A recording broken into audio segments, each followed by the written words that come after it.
Harry was known, of course, for breaking rules, but usually got the benefit of the doubt because he was trying to do the right thing. But Harry was in fact a public threat and should have been expelled many times over during his time at Hogwarts, but of course someone like Dumbledore wouldn't allow such thing to happen. So here we're gonna discuss some moments when Harry did really deserve to be expelled from Hogwarts.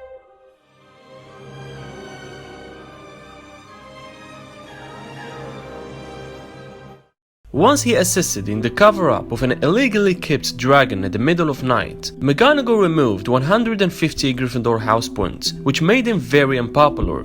That was because they were out of bed, and not because of delivering the dragon to Charlie Weasley's friends. Sometimes it gets to mind that Dumbledore really wanted Harry to break the rules. He knew all along. That's why he gave him the invisibility cloak. What else would Harry use it for, other than sneaking around? Harry actually once arrived to Hogwarts on a flying car. It was actually Ron's doing, but Harry didn't rush to stop him. After Dobby the house elf blocked Harry and Ron from crossing through platform 9 3/4, the boys had no choice but to steal Mr. Weasley's flying car and illegally use a magical object in plain view of Muggles. That was more than wrong. Not even waiting for assistance, or maybe sending an owl. But no, they illegally stole a flying car and then crashed into a giant tree.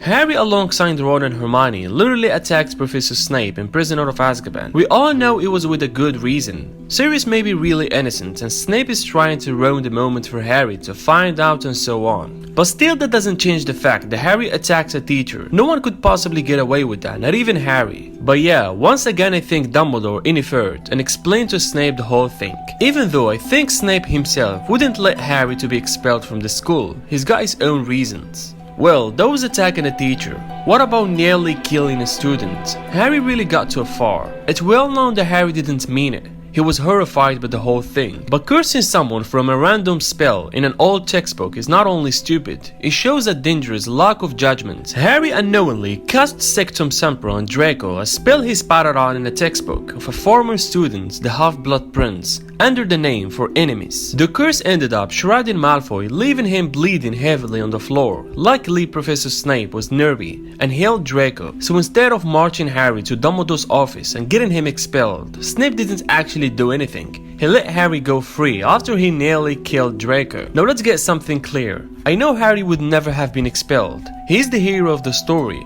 but I'm just trying to explain what would have happened if some students, not Harry, was responsible of all these. Not to mention getting through an entire year of potions class through cheating. The fact that for most of his 6th year, Harry was basically cheating his way through potions. That's by copying his answers from a textbook of another student. Snape knew Harry is using his textbook. He also knew that Harry is excellent in potion this year, so he undoubtedly did use the whole thing, yet still didn't take actions at all.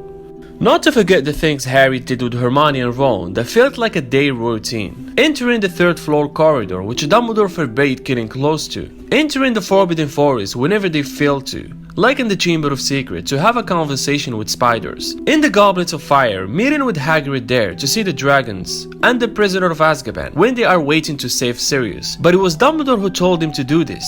And again, that was kinda Dumbledore's plan. Once in the Chamber of Secrets, Harry, Ron and Hermione brew some Polyjuice potion in order to impersonate their classmates and interrogate Draco. They drug cupcakes with a sleeping drought, which causes Crabbe and Goyle to pass out. Then Harry and Ron stuff their classmates into a broom closet, plug their hair, and strip them of their uniforms. All of these, and they didn't neither get caught or punished. In the Order of Phoenix, Harry and Dudley were attacked by Dementors, but Harry produced a Patronus to prevent himself and Dudley from Dementors.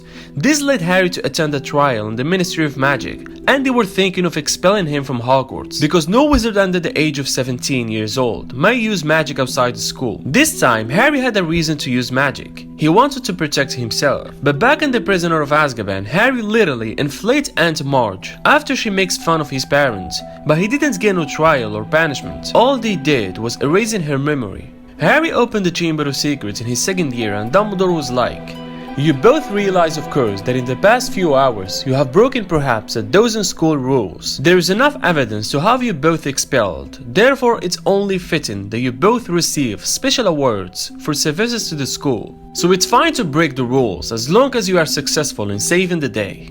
Also, Hagrid was immediately expelled when the Ministry thought he had opened the Chamber of Secrets 50 years ago. However, when people speculated that Harry was the one who opened it the second time, he was never properly investigated. As long as Dumbledore there, Harry must fear nothing. On the first and third weekends of the month, third-year students might visit Hogsmeade Village as long as they have a permission slip from their parents or guardian. In The Prisoner of Azkaban, Harry fails to obtain a permission slip from the Dursleys. Therefore, he asks Professor McGonagall if she would sign his permission slip, and she responds by saying it would be inappropriate for her to sign it. This doesn't stop Harry though. He broke the rules by using the Marauders map given to him by Fred and George to sneak into Hogsmeade. Afterwards, Harry walks around the town without his cloak on, yet still not caught by any school officials.